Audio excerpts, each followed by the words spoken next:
बोलिए कृष्ण कन्हैया लाल की जय।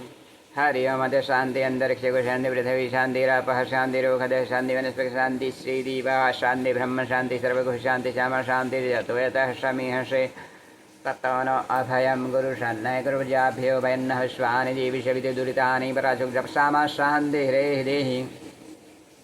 આજના શુભ દિને તમામ શ્રોતાજનોને મારા હૃદયભાવપૂર્વક જય શ્રી કૃષ્ણ। એક વખત ભગવાન એ પોતે દ્વારકાની અંદર બિરાજમાન હતા। તેવા સમયે રૂકમણીજીએ ભગવાન કૃષ્ણને પૂછ્યું, હે પ્રભુ, ઘરે ઘર ઘણી વખત એ પરસ્પર એ ઝઘડો થતો હોય છે, તે શાના કારણે થાય છે? અને એવા ઝઘડાનું જ્યારે એ કોઈક સમાધાન કરે તો સમજણથી કોઈ ઝઘડતું પણ નથી। તો આ ઉપાય મને આપ બતાવો। ત્યારે ભગવાન કૃષ્ણએ કહ્યું કે હે દેવી, હું તને એક કથા કહું છું। આ કથાના માધ્યમથી આપને સમજાઈ જશે કે ઘરની અંદર ઝઘડા કેવી રીતે થાય અને ઝઘડાનું સમાધાન પણ કેવી રીતે થાય। પ્રાચીન કાળની અંદર એક નગરની અંદર એક શેઠ રહેતા હતા। આ શેઠ પોતે એ વેપારનો ધંધો કરતા હતા અને એ શેઠને ધંધો પણ સારો ચાલતો હતો। વખતો વખત એ ધીમે ધીમે સમય પસાર થતો ગયો। તેવા સમયે તેના ઘરે આ જે ધનવાન હતા તેમના ઘરે એક પારણું બંધાયું અને એક દીકરાનો જન્મ થયો। એ દીકરાનું નામ પાડ્યું મહેશ।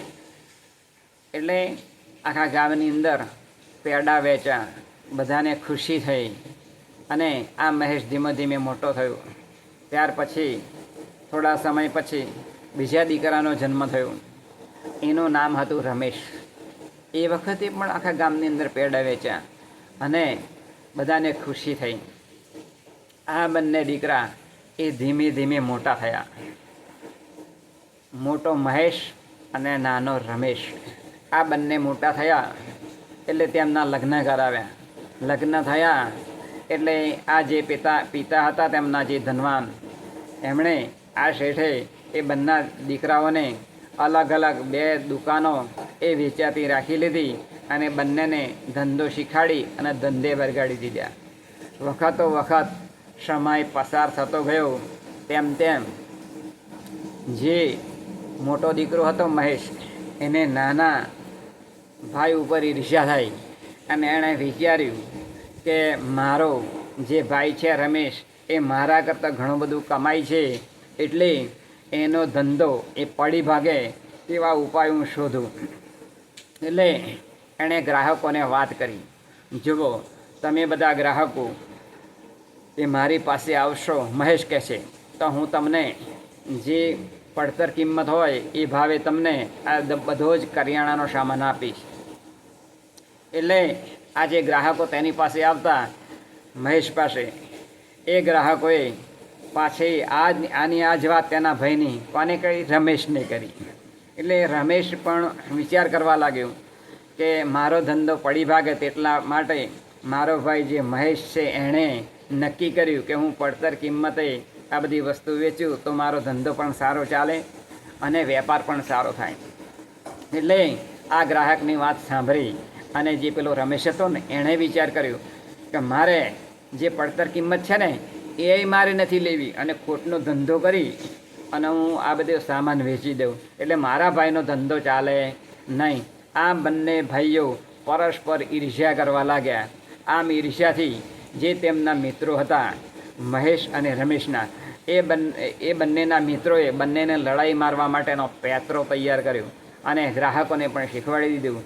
એટલે બંને ભાઈઓનો ધંધો બરાબર ચાલ્યો નહીં અને રાત દિવસ એ પોતે ઝઘડતા હતા। આમ ઝઘડતા ઝઘડતા બંનેનો જે ધંધો હતો એ ઠપ થઈ ગયો અને તેમને પોતાનો જે બંગલો હતો એ પણ વેચવાનો વારો આવ્યો। ધીમે ધીમે મોટર ગાડી હતી એ પણ વેચી દીધી અને એ બંને દુઃખી થતા હતા. એટલે આ બંને ભાઈઓ એ દુઃખી થતાં એ પોતાના પિતા પાસે ગયા અને પિતાને વાત કરી. એટલે જે શેઠ હતા ધનવાન, એમણે વિચાર્યું કે આ બંને દીકરાઓની ઈર્ષ્યા છે. પરસ્પર તેમના મિત્રોએ, તેમના ગ્રાહકોએ આ ધંધો એમનો બગાડી નાખ્યો છે. પરંતુ તેમના પિતાએ કહ્યું કે તમે પહેલાંથી મને મળ્યા હોત તો આનો ઉપાય હું કરી જુઓ, પરંતુ તમે ખૂબ મોડા મળ્યા અને ખૂબ મને મોડી વાત કરી. એટલે હવે આ જે આપણું નગર છે એની બહાર એક આશ્રમ છે મારા ગુરુનો, ત્યાં તમને લઈ જવા પડે. એટલે આ બંનેના દીકરાઓને લઈ અને જે પેલા ધનવાન શેઠ હતા એમના ગુરુ પાસે લઈ ગયા. એટલે ગુરુએ એમને ઉપદેશ આપ્યો. બોલે શું કે તમે જે કંઈ ધંધો કરતા હતા તે તમે તમારા મિત્રોની અંદર ઈર્ષ્યા આવી એટલે તમારો ધંધો પડી ભાગ્યો છે. એટલે તમારા ગ્રાહકોને પણ ઈર્ષ્યા આવી એટલે તમારો ધંધો એ પડી ભાગ્યો છે. એટલે તમારે તમારા મિત્રોને કે ગ્રાહકને તમારી કોઈ વાત કહેવી નહીં. આમ એમના ગુરુએ ઉપદેશ આપ્યો. અને બીજી વાત પણ શીખવાડી કે તમારે જ્યારે દુઃખની વાત હોય, કોઈ પણ વખતે તકલીફ ઊભી થઈ હોય તો તમે તમારા પિતાજીની વાત કરવી, પોતાના જે કુટુંબીજનો હોય તેમને વાત કરવી. એટલે તમારા જે દુઃખ હોય એ દુઃખનો ઉપાય શોધી શકે. આ કથા વાર્તા ભગવાન કૃષ્ણ દ્વારકાની અંદર આ રૂકમણીજીને કહે છે. એટલે રૂકમણીજીને સમજાયું કે ખરેખર ઝઘડા, ઈર્ષ્યા, વેરભાવ, કપટથી ઊભા થતા હોય છે અને એનું સમાધાન પણ આ ગુરુએ કરી આપે છે.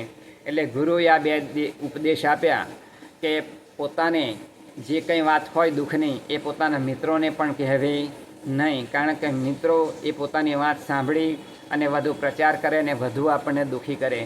માટે આપણી પોતાની સાચી જે વાત હોય દુઃખની એ પોતાના કુટુંબની અંદર એ આપણે કહેવી જોઈએ, પોતાના પિતાને કહેવી જોઈએ, જેથી એનો ઉપાય એ સગા સંબંધીઓ શોધી અને એ આપણો ઉપાય કરી અને આપણને સુખી કરે. જ્યારે આપણા જે મિત્રો હોય કે જે ગ્રાહકો હોય તેમને જો સાચી વાત કહેવામાં આવે તો એની અંદરથી આપણને ઘણા બધા દુઃખી કરતા હોય છે બધી વાતો કરીને. માટે આવી રીતે એ ભગવાન કૃષ્ણએ રૂકમણીજીને કહે છે. ત્યારે રૂકમણીજીને સમજાઈ ગયું કે ખરેખર જે કંઈ ઝઘડા થતા હોય તે એકબીજાની એ જે વેર વૃત્તિ હોય એ વાળવા માટે ઊભા થતા હોય અને એકબીજાને પરસ્પર એ વેર લેવાની ભાવના હોય. એટલે વેરથી વેર વધે. માટે એ વેરથી વેર વધે એટલે એ વધતું ને વધતું જાય અને એ આખી જિંદગી એ દુઃખી થતા જ રહે છે. માટે વેરનું સમાધાન એ સમજણથી એ કરવું જોઈએ. આમ તેમના પિતાએ તેમના ગુરુ પાસે લઈ જઈ અને બંને દીકરાઓને ઉપદેશ અપાવી અને ધીમે ધીમે ધંધો શરૂ કરાવડાવ્યો. તો એ ધંધાની અંદર ધીમે ધીમે સારી ફાવટ આવી અને બંને દીકરાને ધંધો જેમ પહેલાં હતો તેવો જોરશોરથી એ ચાલવા લાગ્યો અને બંને ભાઈઓ એ સુખી થયા. આમ આપણા જીવનની અંદર આ મૂળ દૃષ્ટાંત દ્વારા શીખવાનું છે કે પોતે પેટ છોડી અને દુઃખ ઊભું કરવું ના જોઈએ. પોતાના દુઃખની વાત એ બીજાને આપણે કહીએ તો એ દુઃખ આપણું દૂર થઈ જતું નથી, પણ એ દુઃખમાં વધારો થાય.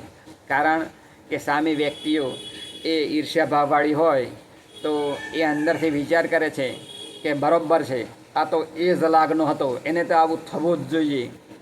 આમ એ પોતે વિચારી ને પછી આપણા દુઃખની અંદર એ વધુ પડતી હોળી એ સળગાવવાનું કાર્ય કરે. માટે એવા જે માણસો હોય એમને આપણા જીવનની અંદર કોઈ મોકો આપવો જોઈએ નહીં અને આપણું દુઃખ એ આપણી અંદર જે કંઈ હોય તે એક કાગળની અંદર લખી અને ભગવાનને એ સામે કાગળ ધરવો અને પ્રાર્થના કરવી, હે પ્રભુ મારે આ પ્રકારનું દુઃખ છે, માટે આપ એની અંદર બળ અને શક્તિ આપજો મારા જીવનની અંદર સહન કરવાની, કે જેથી આ દુઃખની અસર મારા દેહ ઉપર અને મારા મન ઉપર ના થાય. એ જ આજના શુભ દિને પ્રાર્થના આવી પ્રાર્થના એ નિત્ય કરવાથી ભગવાન જરૂર એની અંદર એ સફળતા આપે છે, બળ આપે છે. એ જ આજના શબ્દની પ્રાર્થના બોલી. કૃષ્ણ કનૈયા લાલ કી જય.